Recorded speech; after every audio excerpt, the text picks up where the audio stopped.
You can hear the gears turning, man. You can hear the gears turning a little bit. There we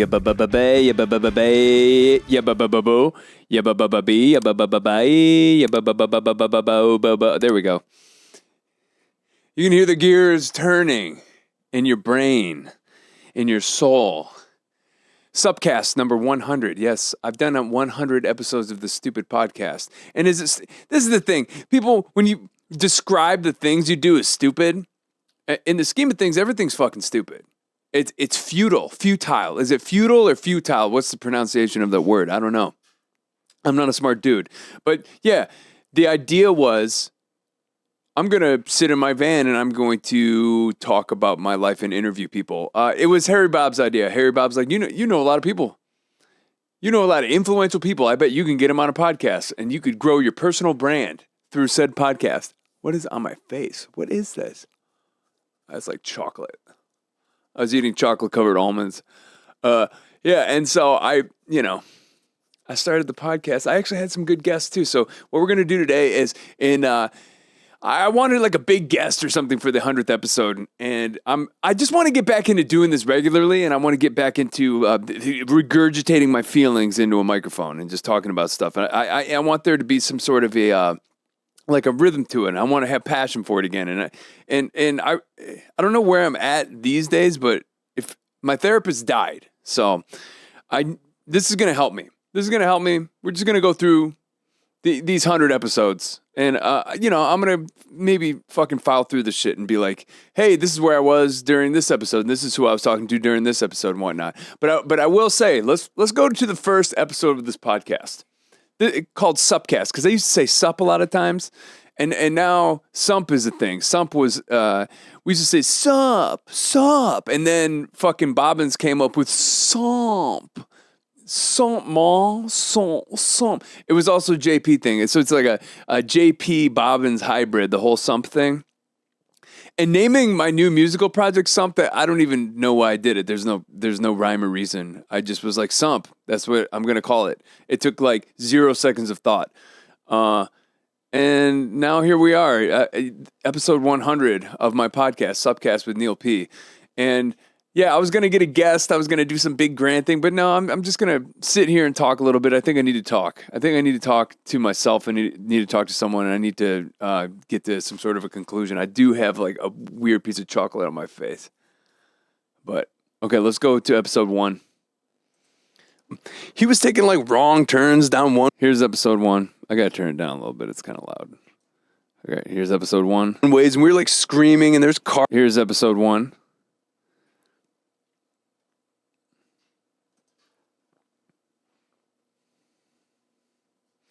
And here I am in the lower right corner, and here I am in the van. Okay, this was in 2019. We're parked outside, and this is how far I've come since then. I'm parked outside of the house my wife and I used to live at, and we had she's actually filming this, okay? So she was the one that's like, yeah, let's fucking do this. You want to do a podcast? Let's fucking do it. She was doing comedy at the time, and she had spent the whole year of 2018 doing comedy in New York City. And she was like, okay, what we're going to do is I'm going to fucking... She was always a fucking trooper in the beginning. In the beginning, she would film me, and she was like extremely supportive of the streaming stuff and just all of like the media stuff in the very beginning. She's like, go to the van, and then there's a clip-on light. The clip-on light is on my face, and she's like, I'm going to film you. And what's crazy is I'm looking at my face now. It's not just a camera quality thing. I'm looking at my face now, and dude, I look better now. My face looks better now than it did in 2019. So I might have worse of a hairline, but I had a bad hairline even back in 2019. But let's watch this real quick. Conceive, the heart can achieve. I don't even know if I'm quoting that correctly, but I don't know what to say. I was a kid when I decided I knew exactly what I wanted to do with my life. I was 7. That is not a lie. I was 17 years old when I knew that I wanted to do music for a career. And but the thing is what I'm realizing more now than ever about that whole thing is I grew up in a town that was kind of in a bubble, and these like lofty expectations and these like insane dreams pretty much we were told by our teachers that you can do anything. And it's because it was a predominantly white upper middle class upbringing where it's like no dream was off the table because we all were privileged. And I know that the word privilege gets thrown around a lot, but it actually sticks when it comes to my childhood. Is like, I came from privilege, man. And it's so funny because there's so many people who are just like me who came from the suburbs that they'll like rep Detroit. They'll be like, yo, Detroit. I'm from Detroit. No, I'm from fucking Northville, man. I'm from fucking Northville, dude. But yeah, so this podcast is basically me sitting in the van and Allie's filming me, and just what a sweetheart. Because it's pretty long-winded. I'm not very good at speaking on the microphone. And I'm just like, this is the story about how we won the Battle of the Bands when I was 17. And that's when I knew that I was special and I wanted to rock. And it's a lot of like me just going over, I was a kid and this is before I even had all the therapy and knew that the reason why I wanted to attract attention to myself was all because, my daddy didn't love me and I needed to prove to the world that I was lovable. I need to prove to the world that I'm worth something. So it's just me sitting in the van being like, yeah, ever since I was a little kid, I always wanted to like get on stage and make people laugh and show people that I was talented, blah, blah, blah. And yeah, it all comes down to my daddy wasn't nice to me and I needed to prove myself to the world. And you know what's nice about now compared to 2019? And I'm looking at this guy. Is I really give less of a fuck these days about everybody liking me. And I will say, hey, me, 2019 me, yeah, you're going to go through some shit, bro. This dude has no idea. But the cool part about this podcast too is this was like the second year of me dating my wife, and the thing is about me going through the shit is she and I went through it together. So I will say, episode 1 of the podcast it's a little self-indulgent, but isn't every fucking podcast? It's a little self-indulgent. Me just be like, this is where I came from, this is what I did, and this is who I am. But honestly, I know more who I am now than I did in this fucking episode 1 of the podcast, I will say. Let's go to episode 2. This. Okay, this part was shot in... This was Allie's parents' old apartment. And this is actually... man, it's kind of fucking... First of all, look at my face, dude. But second of all, this intro was shot on a nice camera that I left on a plane. So RIP, the Canon 5D Mark II. It had a good lens, but look at it. It's kind of nice. Don't shake your head at me. Hi, this is episode 2 of my podcast, SUPcast. Look at the mustache, dude. Okay. All right, yeah. Same intro. Haven't really changed the intro. Yeah, still make the stupid faces. But yeah, look. I still kind of look the same, I guess. 2019. Still kind of have the same hair. Don't have a mustache. But yeah, so once again, Allie helping me film the intro. And this is the first actual episode that had a guest to it. And it's HR Bad Brains. And this was 2019. My band Downtown Brown was on tour. And we were the backing band for HR Bad Brains. And here I am. What's crazy is there's literally 10 minutes of me talking about shit before it gets into the actual interview. And that's something I was trying to do a Mark Murrin thing, you know? Mark Maron's podcast, the way it's set up is he talks about himself for like 10, 15 minutes, and then it goes on to a guest interview. And I pretty much was like emulating that. So here I am. Same hairline, okay? Maybe my hairline didn't get worse. Maybe it's been the same. Look at this guy's face, dude. Okay, but here we go. Here starts the interview with HR of Bad Brains. And this was shot on like a shitty camcorder, and those mics are just SM58s. This is before I got this microphone. So here we are. Let's see. And in the very beginning of the interview, I will say, I'm chewing fucking gum. So if you were like employed by a news agency and like we got Diane Sawyer interviewing fucking Osama bin Laden or some shit, and Diane Sawyer was like chewing gum as the camera was rolling, she'd be fired as fuck. Let me just say that. So I'm chewing gum. Even it's funny. One of the comments here, the pinned comment, I hate gum. So here I am. Positive mental attitude.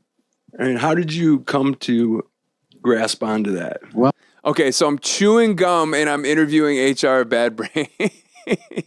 Dude. My father said one day to stop watching TV and go and grab a book to read. So he said it was on top of the refrigerator in the kitchen. So I went in there and I looked, and there was the book called Think and Grow Rich by Napoleon Hill.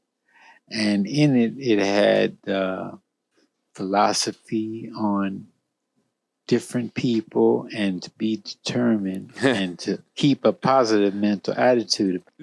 Yeah. You see, I put the gum underneath the thing because I realized I had the gum, and I put it, instead of like wadding it up and putting it in my pocket, I put it under the table like a real nice guy. Got yourself. And that's where I first learned it. And have you maintained that PMA the whole time? Yes, I have. Yeah? Yeah, man. How does one stay on that path if they're having a problem with it? Well, at first, I would say they would have to make a decision. That's what they want to do. Then write it on a piece of paper and then put that paper in the book and don't come back to it for a year. Then after a year, open up the page that you had the message on and see how much you've developed to get there. And as far as it goes, no matter how hard things may be, just keep yourself positive and do it little by little. So if you have a day job or you might have an evening job, get that over with and then do the message a little bit. You don't have to do it at first, the whole thing. That's my problem. I want it all to happen right then. I want to wake up and be happy. So you're saying we got to work at it. Yes. God damn. That kind of hits, man. Whew. Yeah, bless HR.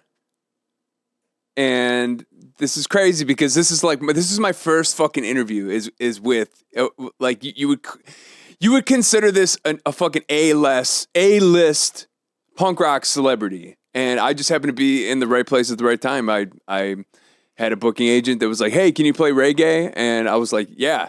"Hey, do you want to back HR Bad Brains?" Yes. I mean, the answer was yes. So, and yeah, that whole thing about happiness is something that you got to like chip at over and over again. And I talked too on the last podcast about how it's like not a permanent destination. It's something that you have to work at every day. And yeah, bless HR. I wish I could like watch more of this episode, but I'm just kind of going through all these one by one. But yeah, that hits, bro. That hits. Bless HR. And it was really cool playing his music and backing him up. And it's one of those things where you don't realize in the moment when something amazing is happening that it might be fleeting. It might not last a long time. It was only the year 2019 that my band backed him up. He had a really solid backing band in Philadelphia as well. And those guys I would end up driving around and spending some time with. And yeah, just these are quality people. HR, man, I got to give him a call. He's still kicking it, dude. He's still doing it. All right, let's go. Episode 3. Boom. This is... Hi, everyone, and welcome to the 3rd episode of my... Yeah, episode 3. I got the stash. I got the hair. And this is with Monkey from the Addicts. Let's... I don't know anything about the UK or Great Britain. I was very dumb going into this, but he's a sweet man. Let's just flip to a random part of the podcast and see what Monkey and I are talking about. Constantly be throwing what you're doing out there for any of it to click. Yeah. Yeah. Oh, well, let me take a picture of us then. We can do that. And let's post it. We'll do that afterwards. And like hashtags and yeah, I don't even know what that is. But it's been proven that like if someone likes a post that you put on social media, there's like an actual dopamine spike in your brain, and people are becoming addicted to that because what they're doing is they're well, we all like being liked, right? Exactly. But it's neuroscience. Yeah. There's an actual dopamine spike. So people are getting addicted to that feeling and that validation. Oh, yeah, that's true. And This is the other thing too. Is early on in these podcasts, I would talk a lot about myself, like I'm some interesting dude. And I think going forward, when I start doing interviews again, I'm really going to shut the fuck up and just let the interesting guests that I have on the podcast talk. And if I'm kind of friendly with the person, I'm going to have more of a conversation. Monkey and I had toured together, so we were a little friendly. And so it was like talking to a guy. But like, he really is an influential, famous dude. they're getting so used to it that every day, like, what am I going to post that's going to get the most likes? What am I going to share that's going to get the most likes? And I have, Conversely, if you don't get liked, you get depressed. absolutely. Yeah, it's a real thing. Yeah. And that is a real thing, dude. I don't think Monkey cares about any of the social media stuff because he's just from a different era. And also he like whatever he does is going to be successful because he's a legend. But yeah, when you're riding the highs and lows of being a low tier artist like myself, yeah, if your shit gets 100,000 views, that feels good. If it gets 1 million views, it feels good. But when you post something like today, I posted something that got 20 likes instead of, between 100 and 1,000. You're like, wow, I guess I fell off. Nobody likes me anymore. But also, it's just your brain. It's just your brain playing tricks on you. It's fucking stupid. Don't listen to your brain. I'm trying to think about. I heard something on YouTube recently, and it was like a summarization of the hardest things in philosophy that you have to accept. And like number one was that your brain is going to lie to you constantly. Your brain is going to tell you things that aren't true, ruminate on things that aren't true, and it's going to fucking fight you. And fuck your brain. But yeah, I will say, third episode, low camera quality. I'm probably talking too much, but Monkey was my buddy. We went thrifting afterwards, and my wife, once again, was the camera person. And we met Monkey somewhere in Ventura County, and there was a car. He's like, meet me at the carnival. And I thought that was kind of cute. Yeah. And high schools, I have this one friend that's always posting. Oh, shut up, I Neil. gotta stop drinking. What am I gonna do? I'm gonna go to AA. Because that's what people do. Mhm. So, okay, I go to AA. And it wasn't for me. It's not for everybody. But it got me on the steps to saying, okay, well, at least I'm doing something about it now. Very cool, Monkey talking about his sobriety. And these are the things, man. This is like why having a podcast is cool. And I dogged this shit for so long. And I've been so sporadic with these episodes. But dude, I'm watching a clip right here of Monkey from the Addicts telling me how he got sober. And then The best part, then I just took care of it myself, really. I don't. yeah, when I went to AA, I didn't. Yeah, and yeah. I should have just shut the fuck up and let him tell his story. That's the other thing, too. Okay, so yeah, that was Monkey from the Addicts. Okay, this is the first episode I did with my wife. Check. Look at these young kids. And at this point, we were living on this mattress, and we still have the mattress, but we were living in someone else's house, dog sitting for them. Allie sold that bass that's to the left of her. That's actually a really expensive bass that her friend pretty much gave to her. She sold that thing. But here we are. Here's my wife and I when we were just kids.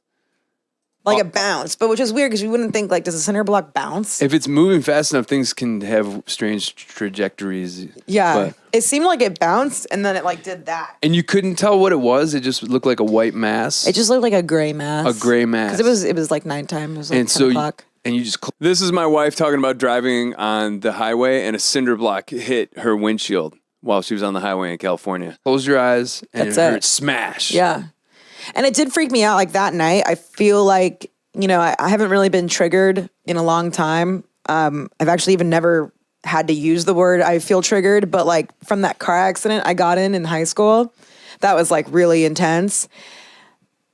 That brought up a lot of past feelings. So I feel like the night when I couldn't sleep at all. Like I went back to my parents' house and I was laying on the couch until like 3:30 in the morning. Yeah, your adrenaline spikes when something like that happens. And every time I closed my eyes to like go to bed, I just saw the accident being worse. You know, like I saw Holy like what would shit. have happened to my. Wow, that happened. And we were together at the time. That happened and she was out in California. Jesus Christ. You forget about these things, man.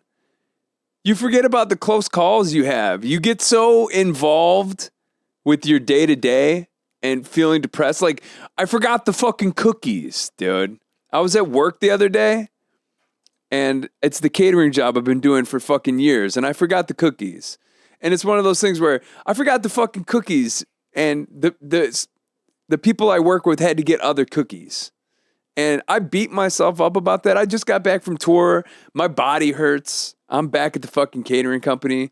In my mind, I should have quit this job like fucking 15 years ago because I should be a success by now. But no, I have to supplement my income at the catering company. And I forgot the cookies. And I had a bad day because of it. But look at this. Look, that's a bad day. You're driving in a cinder block. You're driving on the highway and a cinder block just hits your windshield. That's a bad day. Not forgetting the fucking cookies. And that's the thing, man. It's fucking ridiculous, dude. The things that we let fucking get to us. I forgot the cookies. Look at that.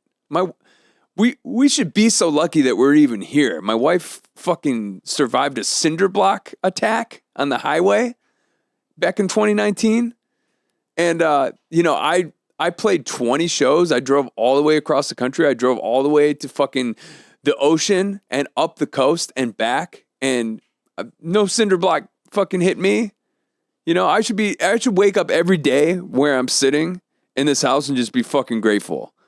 And instead I'm like, I forgot the fucking cookies. I shouldn't be working here anymore. I mean, it makes sense. You want to level up. You want to do better.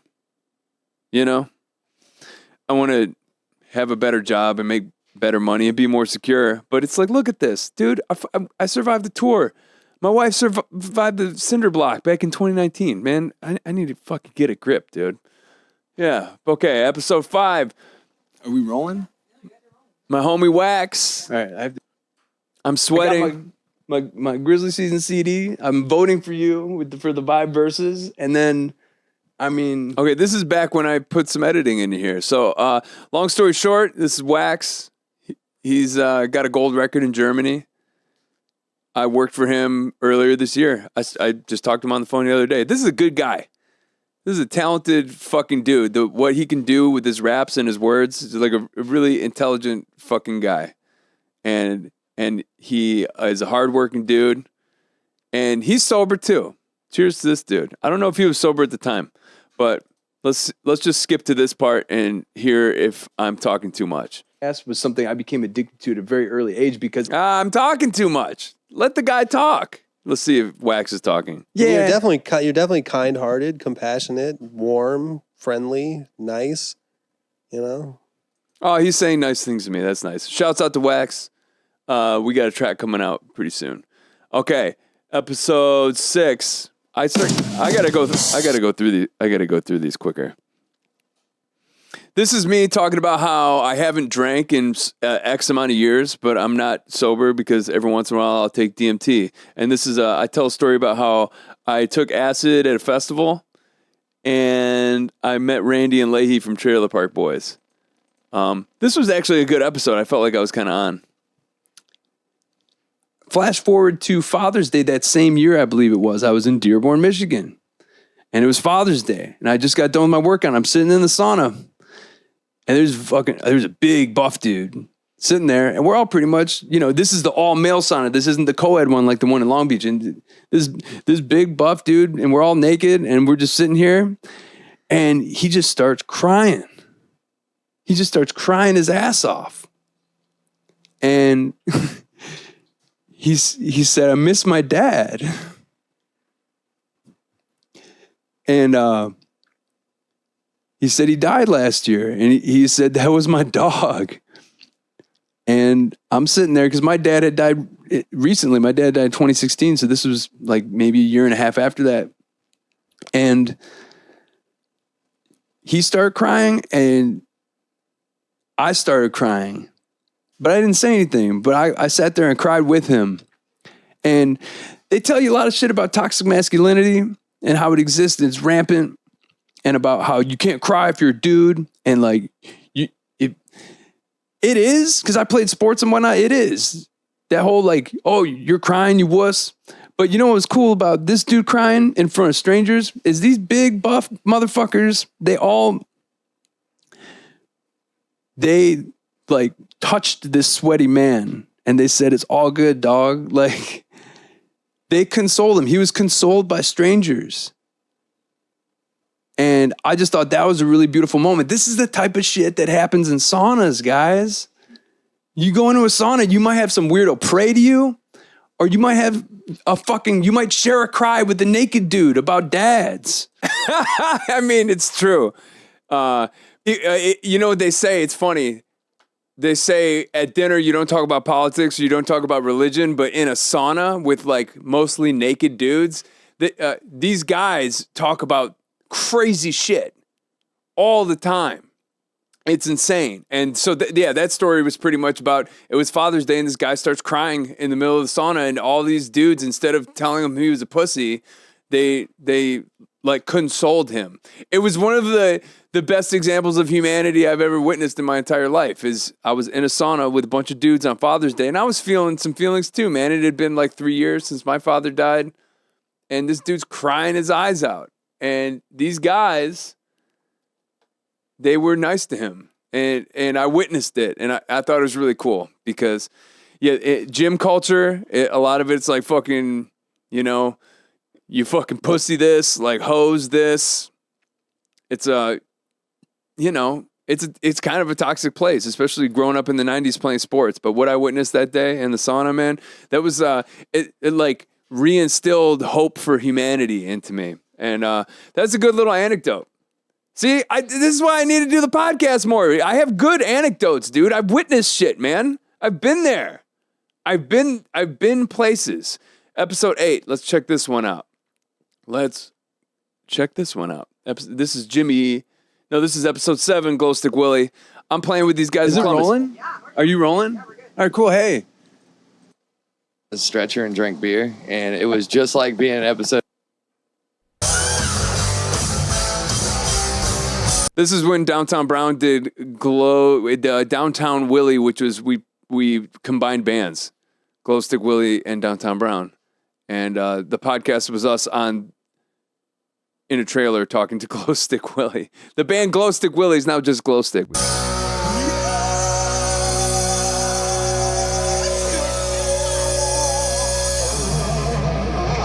From Detroit, Michigan, we have Phil Warren on the motherfucking drums.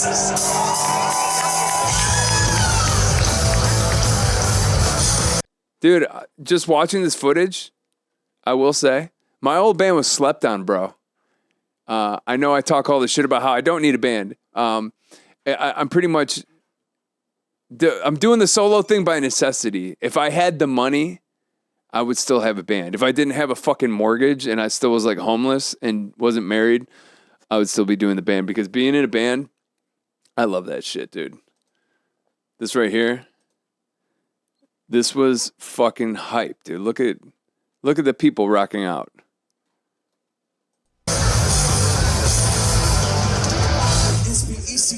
Find out what it means to me. When you step in the TV, you better show a little to me. SBACT, find out what it means to me. Let's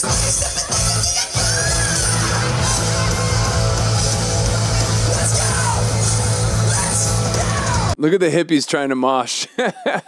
That's fucking awesome. All right, episode 7, Jimmy Doom. This is episode 1, 2, 3, 4, 5, 6, 7, 8. of my podcast. I was wondering where the intro was going to come. My name's Neil Patterson. This is SUPcast, episode 8 is great! Cue the music. Dude, look at the editing on this. It's kind of sick. Jimmy Doom, legendary Detroit fucking poet, frontman, sober, alcoholic, rocker.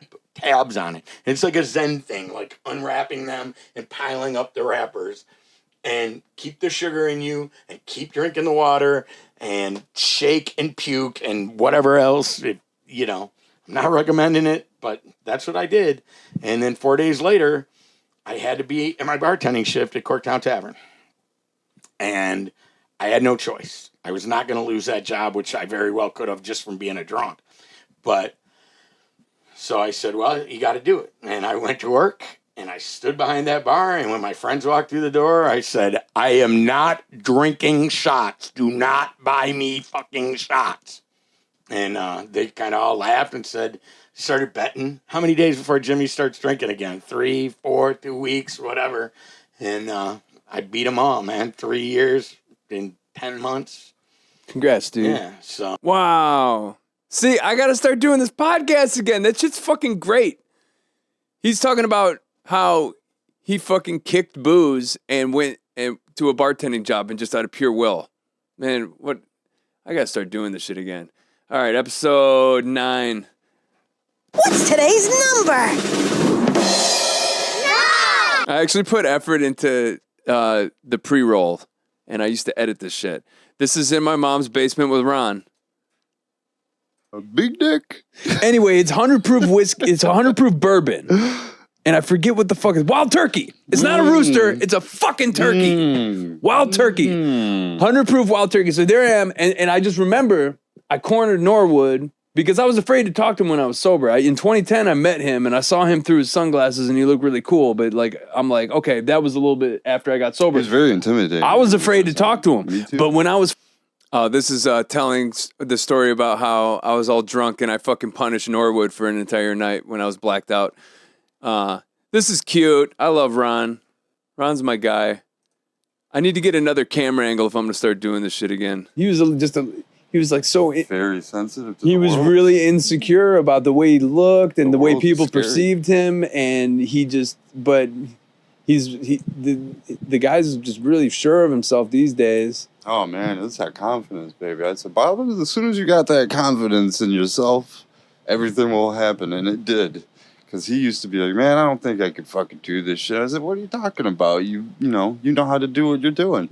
Well, I had the chance to work with his roommate a couple days, and he's like that fucking Rob. He calls him Rob. I don't know who the fuck Rob is. I only know a Bobbins. He says that motherfucker's the hardest working dude I've ever met. I've never met. Hey, we're talking about Bobbins, the old drummer of our band. Okay, cool. So let's skip forward a little bit. Okay, here's another episode. We had the idea if we left Fullerton at 5. This is Norwood. So this is all the first year of the podcast. Was actually who's brilliant, and he knew the statistics, Oh wow. And he was like, actually, you're right. It is not happening more. In fact, it's happening less. The peak of police brutality was in the 70s and 80s. Police brutality was rampant. They were going unchecked. And there's been a steady decline since then. And actually, he went further to say, all violence, it may seem worse because we see it. All violence, all war, everything is actually better. And the trajectory is that it will continue to get better. That's mind-blowing. Yeah. It is mind-blowing. So that actually, I have to recall that conversation periodically. So, maybe human being is becoming the aspirational civilized that that we purportedly are, by European standards, right? It was the Europeans that looked at the rest of the planet and said, they're not civilized. So, let's hope that we are going that direction by and large.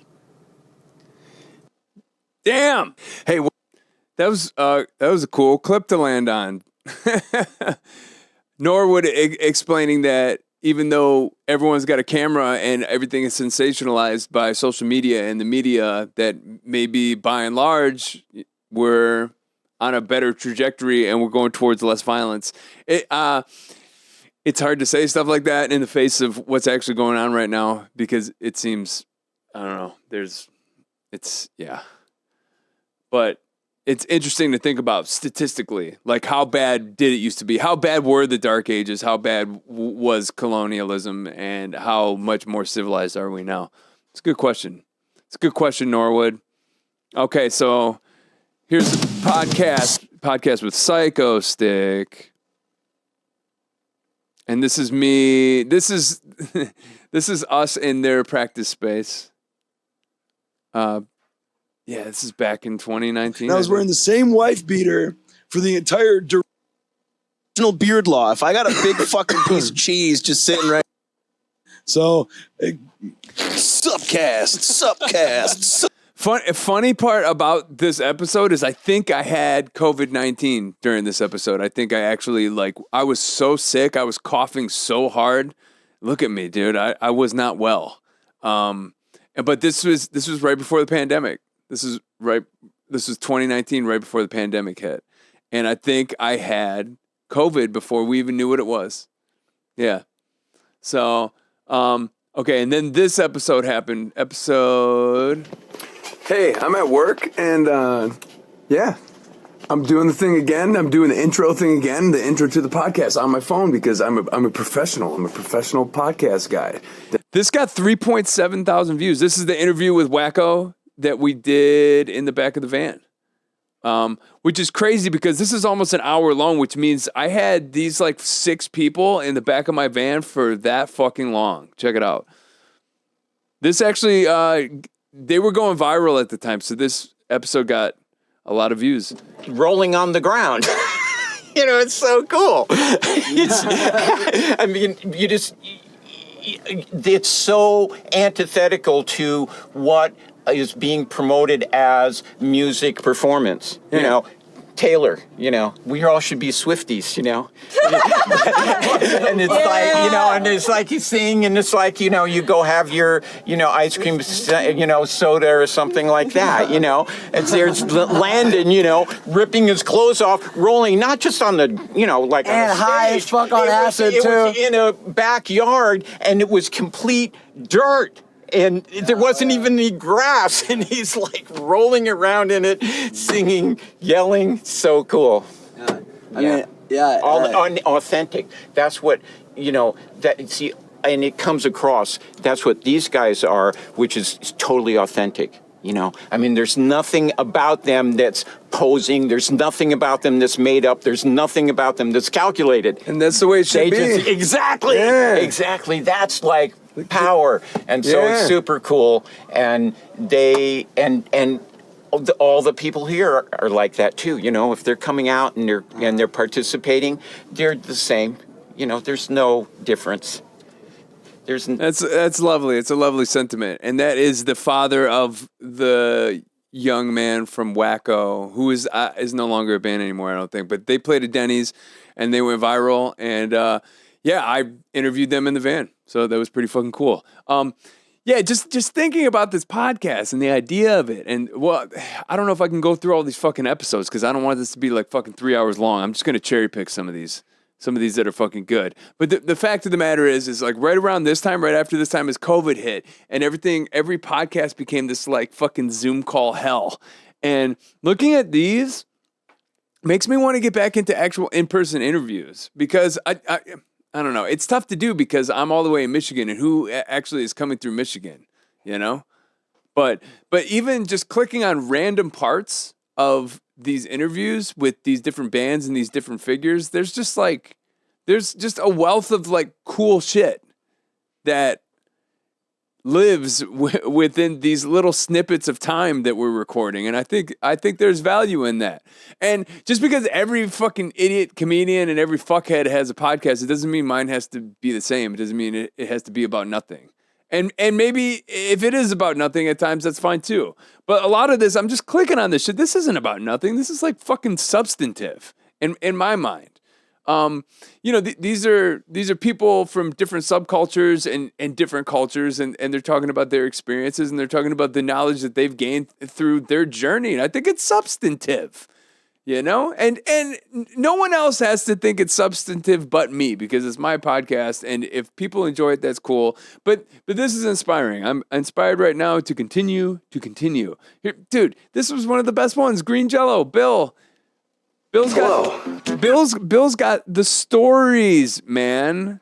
Now, how they might be a tiny bit embellished, but I mean, any good storyteller will embellish their stories just a little bit to make it more entertaining. And Bill is great at that.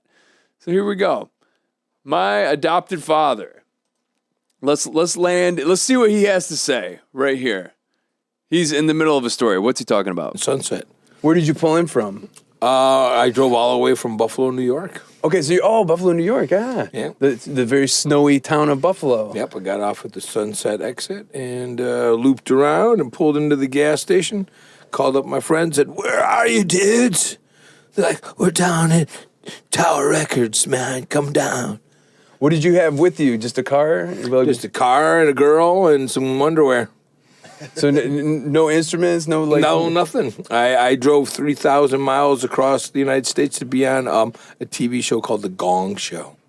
Oh, okay. I know The Gong Show, yeah. I was reading the paper in Buffalo looking for a job because I didn't want to be a bum. So I gotta do something with my life. And I'm looking through the paper and it said auditions for The Gong Show. I was like, oh my God, this is it.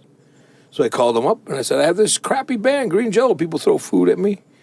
Were you doing it in Buffalo? Oh, yeah. I had started my band in high school, 1981. I was 17 years old, January 19th, 1981. So you knew people out here, they were going to be your band, kind of. Like, you just came out and you did the satellite thing. I knew a couple people that were here, and they moved to Hollywood to become a star. And I just hopped in the car to be on the game show, and I drove all the way over here. And on my way here, my car blew up in the Rocky Mountains. And I was like, fuck my life. I drove 2,500 fucking miles. I'm at the top of the goddamn mountain, and then the car blows up. And then I realized I'm on the top of the mountain, right? Right. All I got to do is glide all the way down. So I putted all. This is the thing, is I love Bill so much, but how much of this story is just like a tad bit embellished? But that's what makes him great, dude. It's like he's that guy, man. He is, everything he does is fucking on 12, larger than life. Love Bill. Way down that mountain to Los Angeles, and I pulled up at Debbie Reynolds' studio on Lankershim Boulevard at 4 o'clock on Wednesday with my rock and roll pumpkin head on. And I said, "Rock and roll pumpkin, say it again." That's amazing. And they put me on the show. Dude, I got to start doing this podcast more, man. This, fuck. This shit is fucking good, dude. That's amazing. Okay, so COVID starts, and then it's the beginning of all the fucking remote interviews. Here's like one that I think is probably hey. It says here we are live. Are we live? Yeah, we're live on YouTube. My name is Neil Patterson. This is a very special mother live on the internet. Indeed, and so. Tell me this, do you prefer doing these things live, or would you prefer a recorded format? I mean, because I have my preferences when I'm doing a show. You know, there's an added pressure when it's live. You're not drinking bleach, are you? No, this right here, Phil Thomas Cat of UZTV, Pensacola, Florida. Okay, so...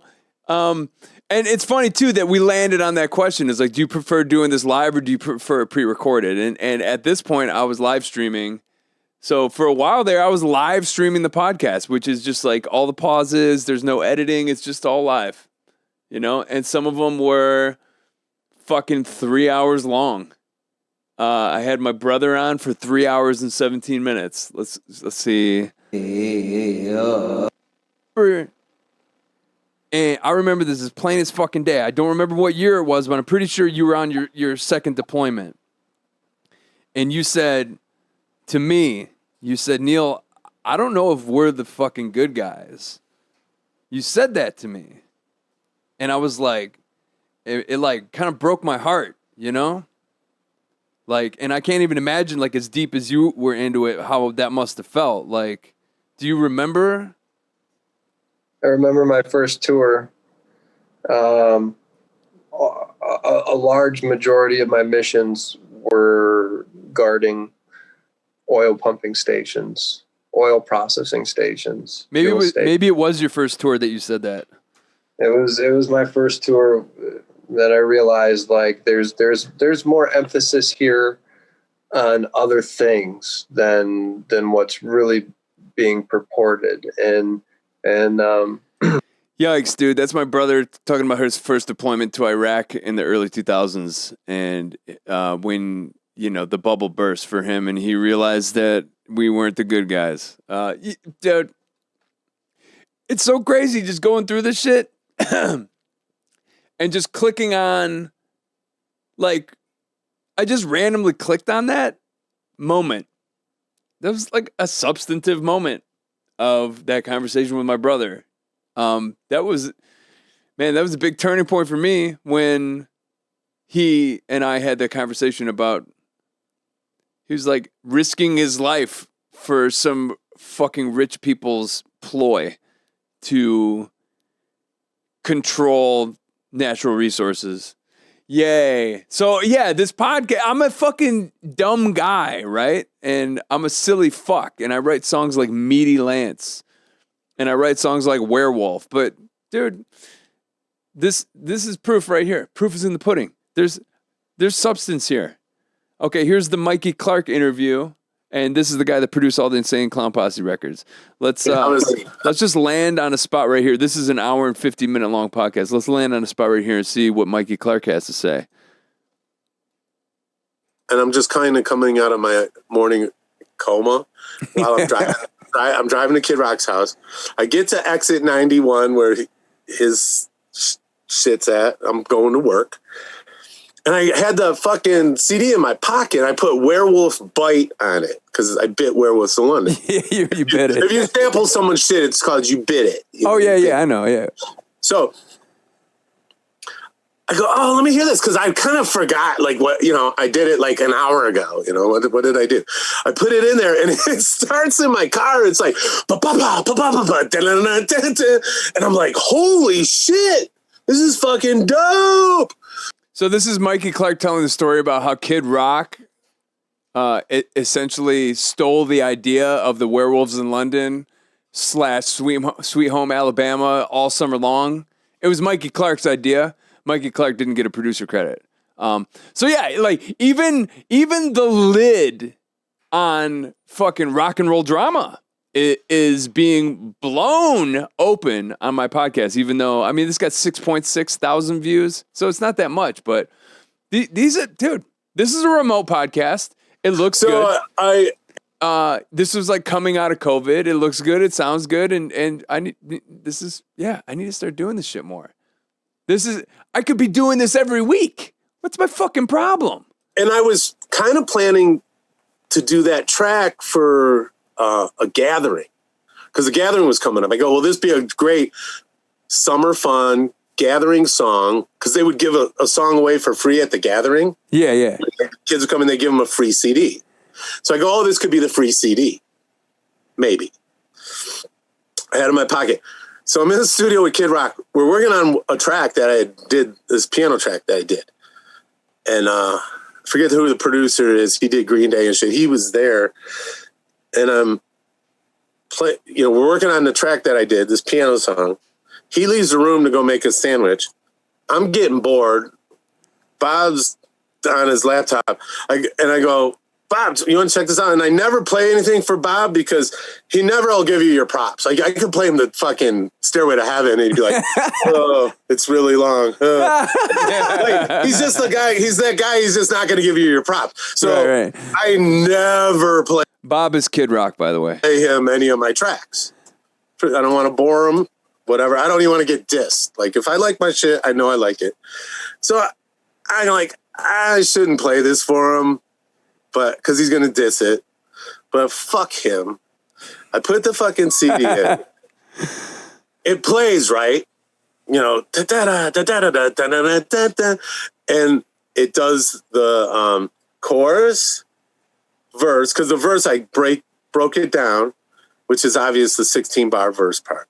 And he's just sitting there at his laptop like, oh, yeah, where was London? It's cute, right? He's doing just no sell, like totally not selling it, like nothing. And I'm listening to it, and it's in the big speakers of the studio, and it's fucking dope. I already know this shit is dope. It's gonna be great at the Gander. So I'm happy. I go, I'm going to let it play to the chorus and let the chorus come back in, and I'm ejecting it and telling him to go suck my dick. So then plays, chorus comes back, and then I hit eject and I put it back in my pocket. And he doesn't respond. And I'm just like, you dick, that shit was dope. You know it was dope, but you can't give me no fucking props. Fuck you. I knew I shouldn't have played you anything. I knew it. Then I would start working on the stupid ass piano track that I had up, and he's walking around the studio. He's like, and he's all flustered. And I go, what the fuck's your problem? What's going on? He goes, I can't get that out of my head. What you just played me. I go, what, the werewolf bite? Werewolf bite right here? He goes, yeah, put that back in. I'm like, oh, really, dude? Now you want to hear it again? You just you would give me no props, and now you want to hear it again. Yeah, put that back in. I put it back in, right? It starts playing. That dude walks in. He's a huge fucking producer. Green Day dude. I don't fucking know. He comes in. He goes, what the fuck is this? And Bob's like, oh, it's Clark did. Something Clark did. And then the dude goes, who the fuck are you? Because he just left, and it was already a dope track that I did that we were working on that never even got used. Whatever. But anyway, the short version of the story is that song went on to become Kid Rock's biggest song, and Mikey Clark didn't get credit for it. I wonder if he did after the podcast aired. Who knows? All right, let's try and find another substantive one. But yeah, I did a lot of episodes with TikTokers that I met, and a lot of episodes with local musicians and stuff. And but some of these are just fucking bangers, dude. The Mikey Clark one's a banger. To this day, I still get people being like, "Hey, that was a banger, fucking podcast." Okay, here's another good one. I did number 89. But that's the thing, is they get more sporadic, because I started off hot, and then they got really sporadic, and then it got to the point where I did them every once in a fucking blue moon. Here's David Yao of the Jesus Lizard. People have been asking, what is SUMPP? Is this a new production company? Honk at an overturned semi is just going to magically remove itself. We're in the van. Here's us on the Flipper tour in the van, and this is the thing about the podcast too, is you can go do it anywhere. I just need to start doing it. It doesn't matter who I'm with. It doesn't matter who I'm interviewing, or if I'm just talking about by myself. You can do it anywhere. All you need is an hour a week. Here's David Yao. Then my next concert was Dr. Hook and the Medicine Show at this weird little place in Austin. Then I saw Frank Zappa at the Armadillo World headquarters. And then after that, it's just a blur. And then... Do you remember who was in Zappa's band when you saw him play? Yeah, Adrian Ballou was on guitar, Terry Bozzio, Patrick O'Hearn. Excellent. Yeah. So when was the first time you saw a small show where maybe in your head the light bulb went off? Hey, anyone can do this. That's so clear. Halloween of 1979, a friend of mine and I had seen there was an article in Rolling Stone about punk rock and Texas punk rock, and there was an Austin band called the Huns. And as I recall, the article said that they were in a war with a Dallas band called the Vomit Pigs. And that they were trying to out-punk each other or something. That's a great name. Yeah. But my friend and I went to go see the Huns on Halloween 1979, and it completely changed my life. I was in college at the time. working on an fine arts major at Southwest Texas State University. And after I saw that punk rock, I went, I don't want to do school anymore. And I kind of quit college and just started going to punk shows. And somebody said, why don't you be in a band? And I said, I don't play any instruments. And they said, well, learn. And so I bought like a $40 bass guitar. And so we started a band called Toxic Shock. And I was the bass player. And I don't think we lasted that. I think we were banned for maybe 9 months or something like that. But it was really, really, really fun. And then Ray Washam and Brett Bradford from a band called Jerry's Kids were talking to me about forming a band. And we were going to do Scratch Acid. And we had a singer named Steve Anderson. And David Sims was on guitar and Brett Bradford was on guitar. And Steve would come to practice and either be too drunk or not drunk enough to practice. And he didn't want to sing because he said that would ruin his voice for the shows. And so we did a show without him. We didn't tell him we were doing it. And we did a few strong songs instrumental. And then we kind of kicked him out of the band. And David switched to bass, and I became the singer. And yeah, I think our first show was at the Skyline Club in Austin. It was Scratch Acid, the Butthole Surfers, the Big Boys, and TSOL. Wow. See, dude, okay. All right. The decision has been made. The decision has been made. I got to start doing this shit more. I don't know what the fuck my problem has been. But I don't know. It's just something I've wrestled with. And I think moving back to Michigan had a lot to do with it. But I can have a good interview remote. I can have a good interview in person. And I just need to get back on the horse. It's time to get motivated. In 1997, we're going to make more podcasts, more SUPcasts. But this is the 100th episode. And essentially what we did is we just went through the past, the history of this podcast. And we clicked on some random moments of some random podcasts. And I think what I arrived at as the proprietor and the host of this podcast is that there's value in this. So maybe I'll get back on the horse. Maybe I'll start making the podcast again. And this is 59 minutes and 46 seconds into recording. And I don't really want to do longer than an hour. I mean, what else do I have to say?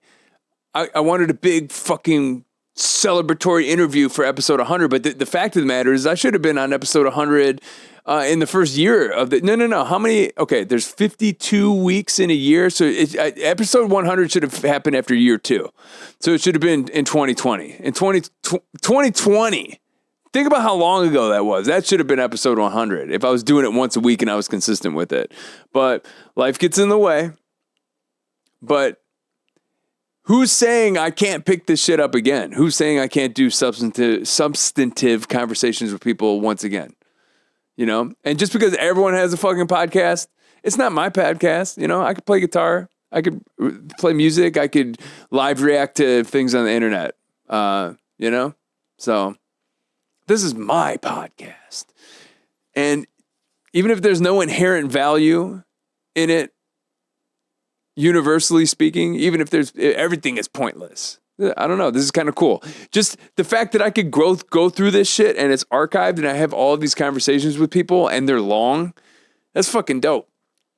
I'm kind of proud of myself actually, because it's like I never quit doing this. I just stopped doing it regularly. And who's to say I can't fucking start having conversations with people again?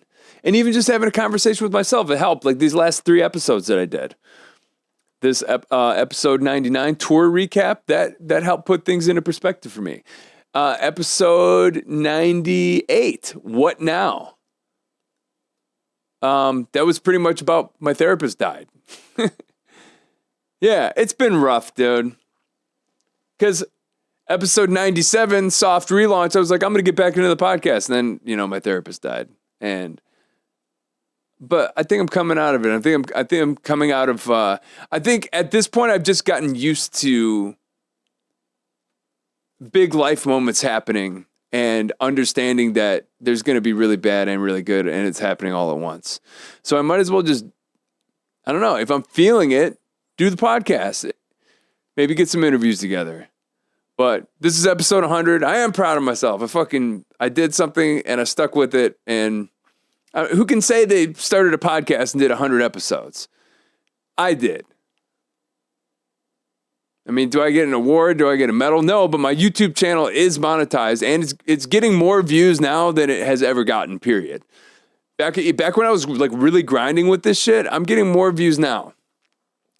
So why not just keep going? Keep making stuff. You know, one day, it like going back to the whole car crash thing and going back to the whole cinder block in the windshield. You know, I could sit around and just be like, the odds are stacked up against me and I'm old and my body hurts. Or I could just be like, you know, I'm alive. I'm going to make shit. I think I'm going to go for the latter. I'm alive. I'm going to make shit. My name is Neil Patterson. I'm alive and I'm going to make shit. Episode 100, SUPcast. Episode 101. Maybe I'll get an interview. Maybe I'll talk to another human being. We can talk about stuff. But this is a celebration. A celebration of a lack of consistency, but all in all, perseverance. I did it.